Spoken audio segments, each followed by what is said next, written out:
Make sure we're rolling. All right, come on up.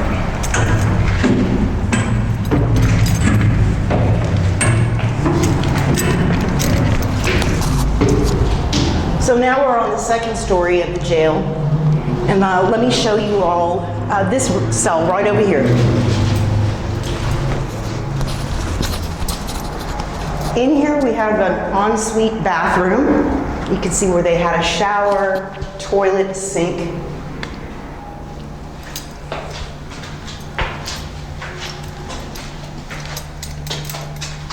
And these are some photographs of some of our sheriffs that were killed in the line of duty. This is Sheriff Peeler, whose bullets from the gun I showed you downstairs. This is Sheriff Wilson. He was shot on a train trying to break up a domestic kidnapping. And this is Sheriff Peeler, who was shot in the back in an ambush. He went out to break up a illegal gambling and moonshining site, and he was shot in the back. His body was brought back to this building and laid out for a coroner's inquest. And this is Sheriff Murray. He's our second longest serving sheriff, and he was a very wise man.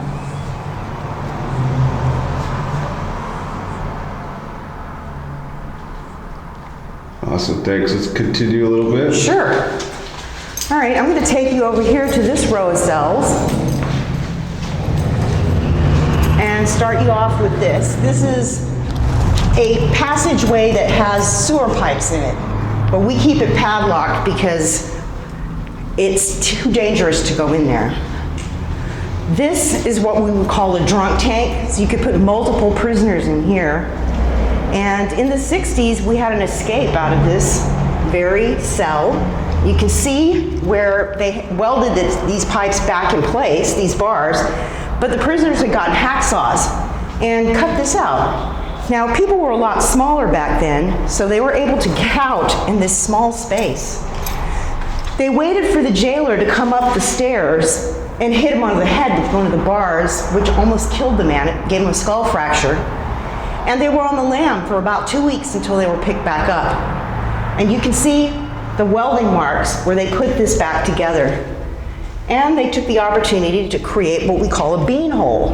And this is where food would get slid in and out. And down, did you say something about seeing, was that apparition you saw down that way or the other downstairs. way? Gotcha.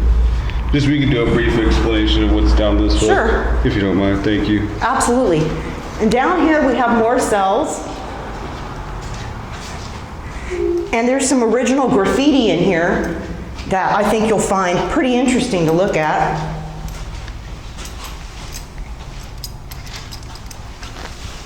Oops, right here and here. You all right? Busted for coke.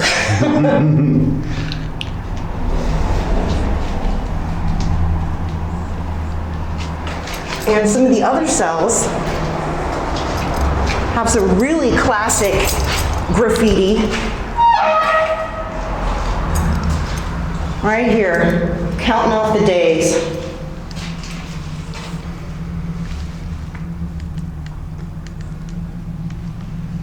One day at a time. One day at a time.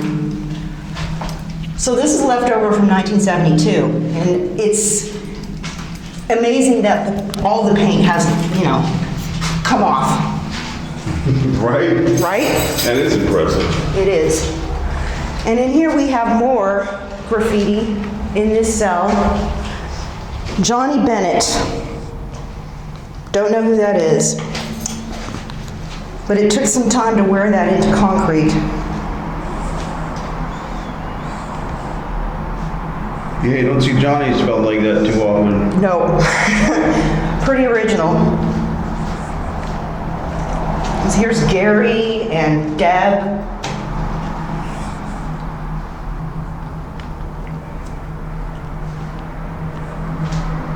All right, let's walk around and Sure. try to explain a little bit about that 10 years ago when you saw that apparition in the gray sweats like it was a prisoner. Yeah, it was a gray cotton shirt, long sleeve shirt, and it was downstairs, and it was standing by an open cell door, and the shoulder height was about right here. So to me, it was a man, and it was just a partial apparition, like a shoulder, an arm, and a bit of the torso.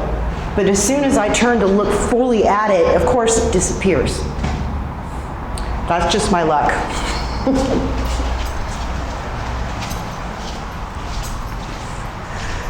So this is maximum security. And this is where people say that they feel the worst. It's very oppressive. It gets very, very, very dark in here at night.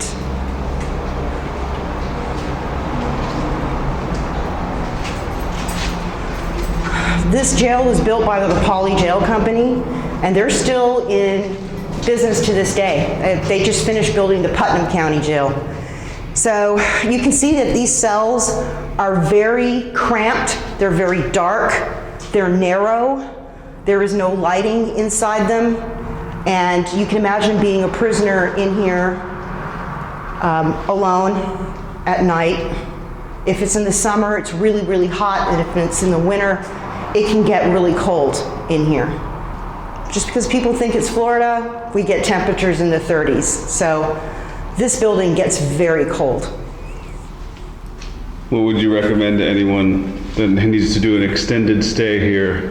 That they need to bring their own sleeping bag, and they need to wear some really warm clothes if it's cold out, because you'll freeze. Or at least be very uncomfortable. If you want to take a look in here,